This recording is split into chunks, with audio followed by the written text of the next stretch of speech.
Last November in the Philippines, Reyna Mendocino was detained, along with two fellow human rights workers. The three of them were charged with the illegal possession of firearms and explosives, but all three of them denied the charges. After Reyna was arrested, she found out that she was pregnant during a medical examination in prison. She was excited to be a mother, but when COVID-19 hit the Philippines, she became anxious for her own health and the baby's health. The legal aid group representing Reyna requested for some of the most vulnerable prisoners in the prison to be temporarily released, and they later asked the court to allow Reyna to stay with her baby in the hospital for longer. The court denied the plea. Reyna's baby was born on July 1st, and her name was River. After a few days, River and Reyna returned to the Manila City Hall, where they stayed in a makeshift room reserved for them. Under Philippine law, a child born in custody can only stay with the mother for 1 month, although exceptions can be made.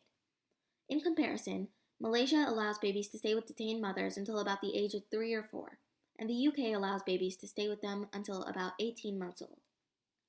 Reyna's mother and Kapatid, a support group of family and friends of political prisoners in the Philippines, campaigned for River to stay with her mother for longer, and they tied blue ribbons representing River at the Supreme Court gates.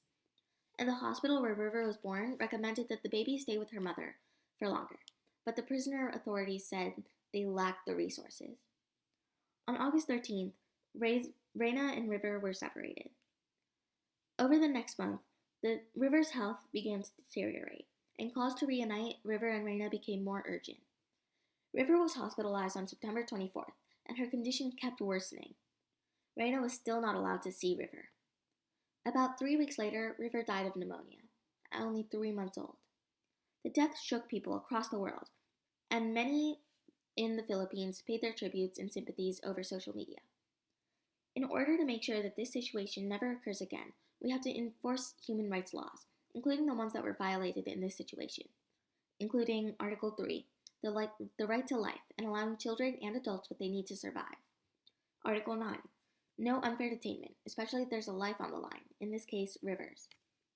And Article 16, the right to a family. Everyone should have the right to raise their own children, safely.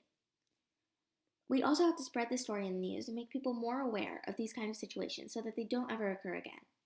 Because unfortunately, in some places, living is a luxury that not everybody has.